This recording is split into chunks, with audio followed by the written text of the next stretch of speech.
Look, let me ask you something. Do you remember how painfully slow saving your first $10,000 felt? Like you were checking your bank account every week. Every unexpected bill felt like a personal attack. You skipped dinners, delayed purchases, overthought every $20 expense. And then, somehow, you hit $10,000. And here's the weird part. The second $10,000, it doesn't feel nearly as hard. Same job, same salary, same expenses. Nothing technically changed. Yet suddenly, money feels lighter. Saving feels easier. You stop obsessing over every dollar. And if you've ever thought, wait, why didn't this feel this hard the second time? Yeah, that's not luck, that's psychology. And today, I want to explain exactly why your second $10,000 feels easier, even if nothing in your life actually changed. My name is Hansla, and I spend way too much time thinking about how money quietly rewires your brain. And if you're someone who works hard, saves consistently, but still feels like money stress never fully goes away, make sure to hit the subscribe button and give this video a thumbs up if this helps you out.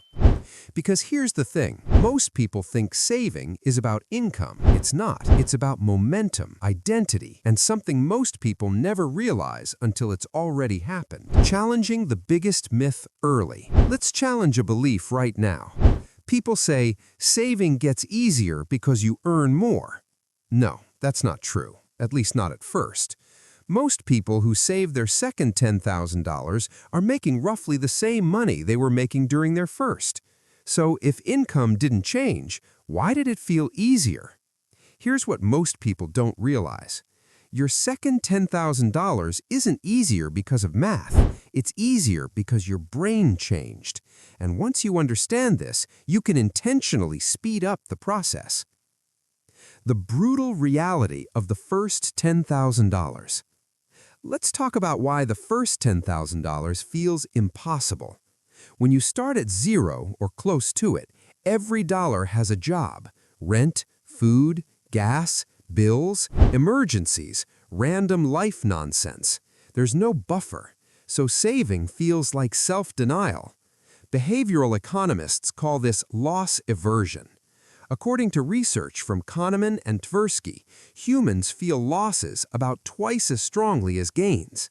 So when you move $500 into savings, your brain doesn't feel progress. It feels like, I just lost $500 I could have used.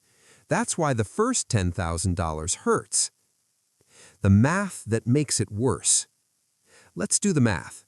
Say you save $500 per month. To reach $10,000, that's 20 months, almost 2 full years. 2 years of saying no, feeling behind, watching friends spend, feeling like progress is invisible. Because here's the problem. Early progress is emotionally invisible. Going from $0 to $1,000 doesn't change how you feel safe. $1,000 to $3,000 doesn't either. Your life feels exactly the same. So your brain asks, why am I even doing this? This is where most people quit. This is the danger zone. Most people quit saving right before the psychological flips. They think, I'm bad with money. This isn't working. I'll start again later. But here's what most people don't realize. The hardest part of saving money happens before it ever feels rewarding, and that's intentional. Your brain is wired to resist delayed rewards. The psychological switch at $10,000. Now let's talk about the magic moment. You hit $10,000. Nothing externally changes, but internally, everything does. Here's why. At around $8,000 to $12,000, something critical happens. You develop a buffer, a psychological safety net. According to surveys from the Federal Reserve, people with even $5,000 to $10,000 in liquid savings report dramatically lower financial stress, even if their income is unchanged. Why? Because money stops being fragile. An analogy that makes this clear. Think of money like pushing a car. At the start, the car is dead still. Every push hurts. Progress feels non-existent. But once the car starts rolling, You're not stronger, the car isn't lighter. You just crossed the momentum threshold. Saving money works the same way. Here's what changes after the first $10,000. 1. Money stops feeling scarce. Scarcity is exhausting. When money is scarce, your brain stays in survival mode. Studies show scarcity reduces cognitive bandwidth by up to 13 IQ points, the equivalent of losing a full night's sleep. Once you have savings, your brain relaxes. Less panic, less urgency, fewer bad decisions. 2. You stop touching your savings. Here's something fascinating. People with no savings treat money as temporary. People with savings treat it as permanent. Once you see $10,000 sitting there untouched, your brain assigns it a new category. This is not spending money. So future savings feel additive, not sacrificial. 3. Identity shifts. This is huge. You stop saying, "I'm trying to save," and start saying, "I'm someone who saves."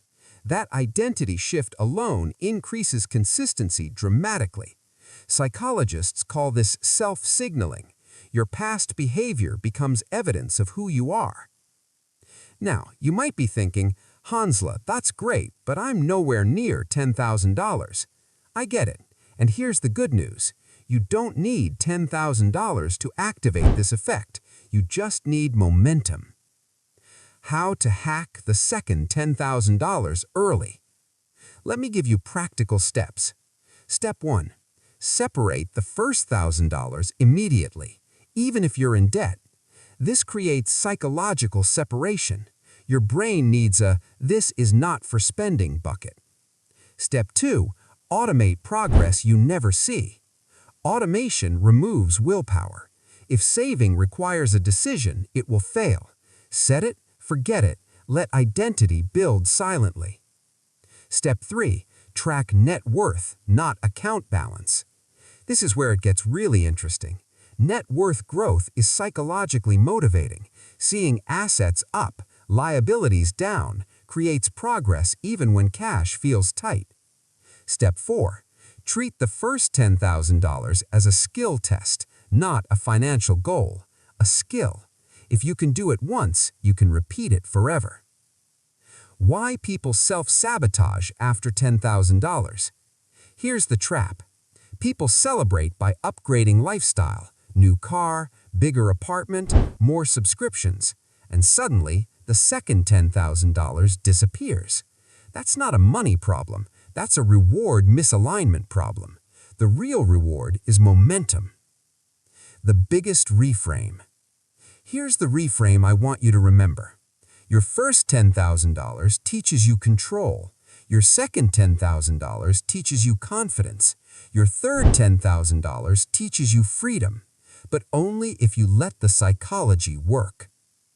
Final motivation. Look, you're not bad with money. You're not behind. You're not failing. You're just in the hardest psychological phase. And once you cross it, everything changes. Not because the math changed, but because you did. Call to action. If this helped you rethink saving, even a little, hit the like button so more people see this. Subscribe if you want to build money confidence without the nonsense. And comment below, what number are you currently working towards?